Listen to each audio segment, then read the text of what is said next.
join with you today in what will go down in history as the greatest demonstration for freedom in the history of our nation.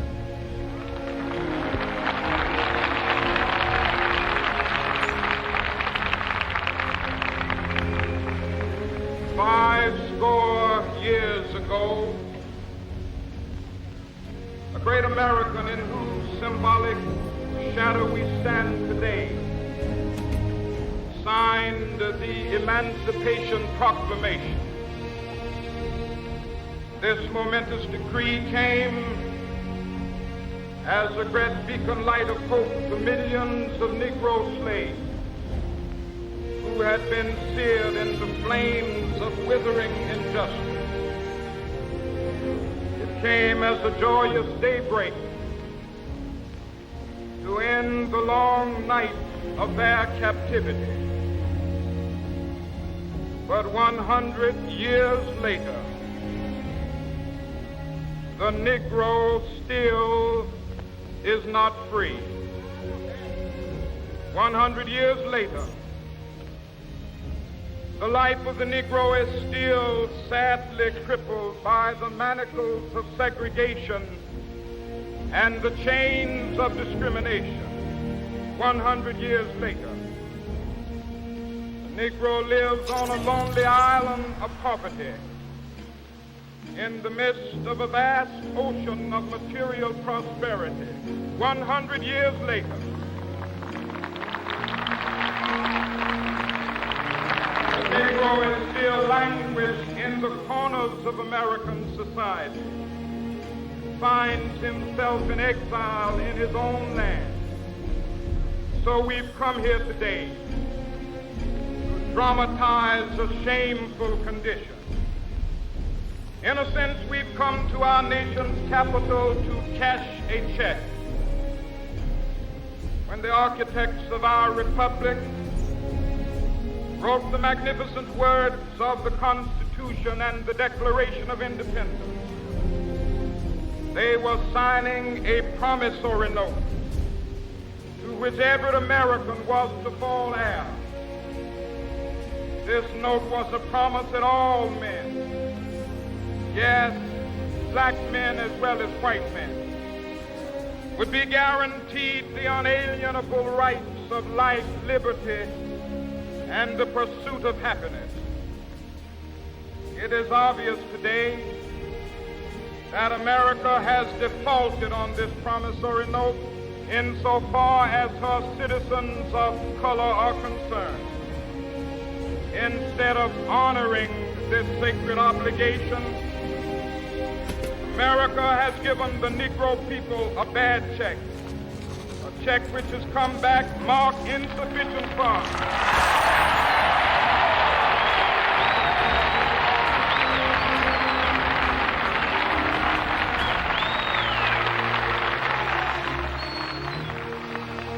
But we refuse to believe that the Bank of Justice is bankrupt. We refuse to believe that there are insufficient funds in the great vaults of opportunity of this nation. So we've come to cash this check, a check that will give us upon demand the riches of freedom and the security of justice.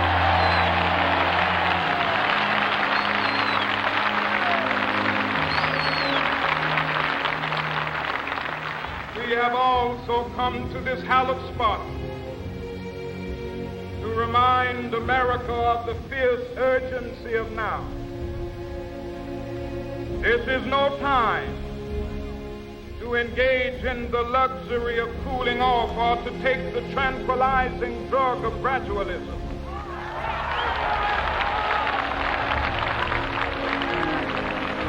Now is the time to make real the promises of democracy.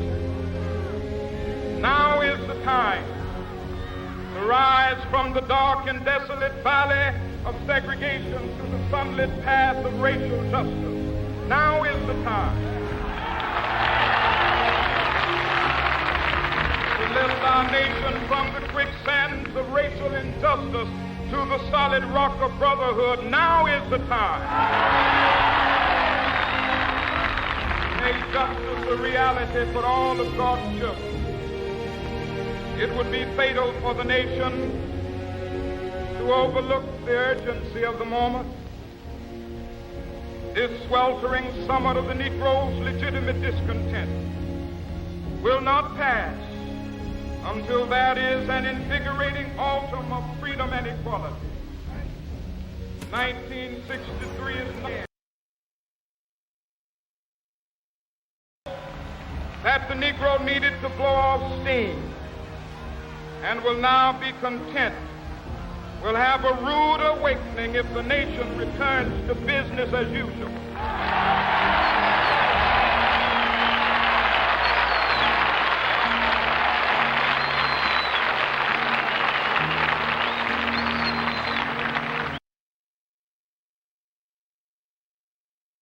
Rest nor tranquility in America till the Negro is granted his citizenship rights. The whirlwinds of revolt will continue to shake the foundations of our nation until the bright day of justice emerges.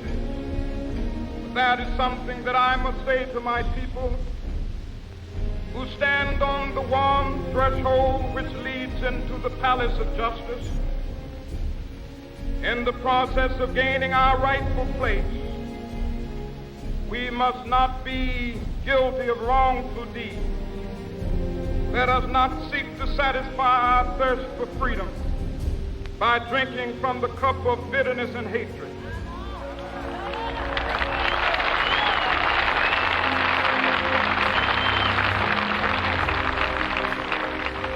We must forever conduct our struggle on the high plane of dignity and discipline. We must not allow our creative protests to degenerate into physical violence. Again and again, we must rise to the majestic heights of meeting physical force with soul force. The marvelous new militancy which has engulfed the Negro community must not lead us to a distrust of all white people. For many of our white brothers, as evidenced by their presence here today, have come to realize that their destiny is tied up with our destiny.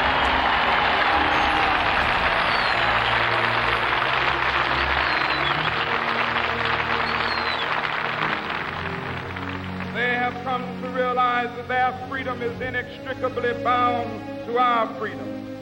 We cannot walk alone.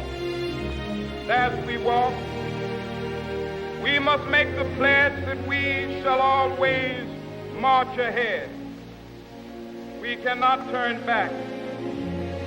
There are those who are asking the devotees of civil rights, when will you be satisfied? We can never be satisfied as long as the Negro is the victim of the unspeakable horrors of police brutality. As long as our body is heavy with the fatigue of travel, cannot gain lodging in the motels of the highways and the hotels of the city.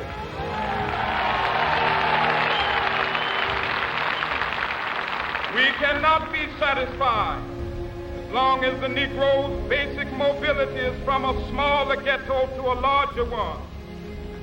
We can never be satisfied as long as our children are stripped of their selfhood and robbed of their dignity by signs stating for whites he has nothing for which to vote.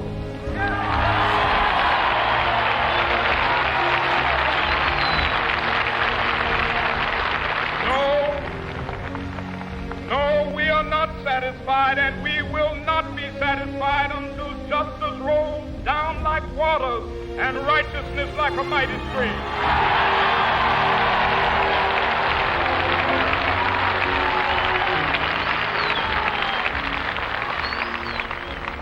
I am not unmindful that some of you have come here out of great trials and tribulations. Some of you have come fresh from narrow jail cells. Some of you have come from areas where your quest for freedom left you battered by the storms of persecution, staggered by the winds of police brutality. You have been the veterans of creative suffering. Continue to work with the faith that unearned suffering is redemptive. Go back to Mississippi. Go back to Alabama. Go back to South Carolina. Go back to Georgia. Go back to Louisiana. Go back to the slums and ghettos of our northern cities, knowing that somehow this situation can and will be changed. Let us not wallow in the valley of despair. I say to you today, my friend,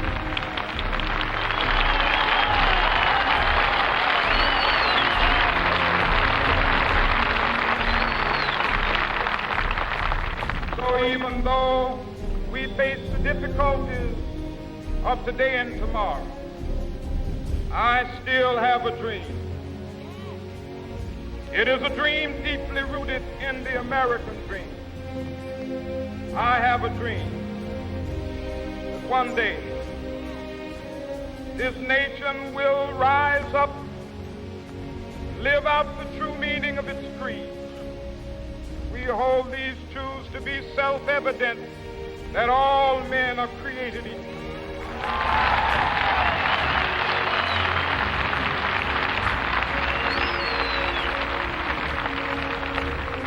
I have a dream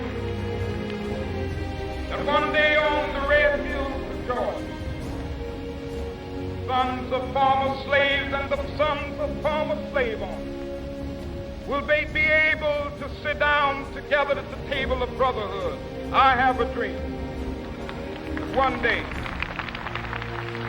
even the state of Mississippi, a state sweltering with the heat of injustice, sweltering with the heat of oppression, be transformed into an oasis of freedom and justice. I have a dream.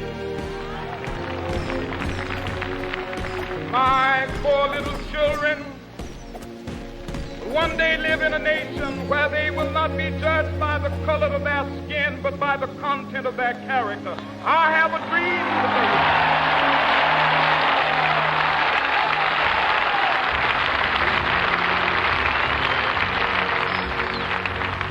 I have a dream that one day down in Alabama, with its vicious racists, with its governor having his lips dripping with the words of interposition and nullification, one day right there in Alabama, little black boys and black girls will be able to join hands with little white boys and white girls as sisters and brothers. I have a dream today.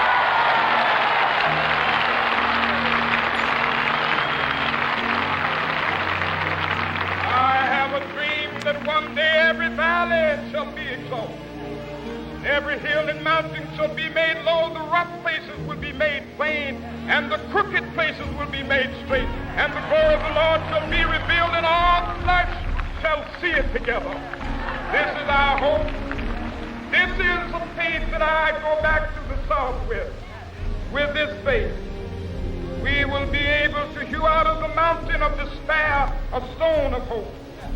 With this faith, we will be able to transform the jangling discords of our nation into a beautiful symphony of brotherhood. With this faith, we will be able to work together, to pray together, to struggle together, to go to jail together, to stand up for freedom together, knowing that we will be free one day.